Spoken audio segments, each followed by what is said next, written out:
Kwa hivyo hiyo ni kitu tulikuwa nayo, na ama tulikuwa nayo kwa wababu zetu, sisi pia tuko nayo, na ni kweli kwa sababu tumejaribu ku experience na tukajaribu kufanya utafiti kwamba je, hii ni ukweli kiutaalamu tu wetu wa kuzaliwa, si sayansi, na tukapata kweli ni kweli kwamba hawa kamba wanapozuka kwa wingi, mvua zikinyesha, wanapopatikana kwa wingi, basi mazao kule shambani yanakuwa ni kidogo. Hii inamaanisha kwamba mvua hazitaendelea sana vile.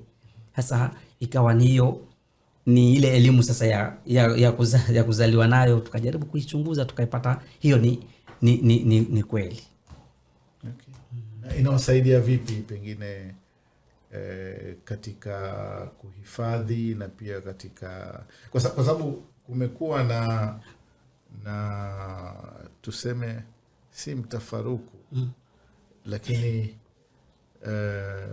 kuna baadhi ya wanasayansi wanasema kwamba traditional knowledge nayo imeathiriwa na mabadiliko ya tabia nchi. Kwa hivyo kuna haja sasa ya kukumbatia sayansi na utafiti zaidi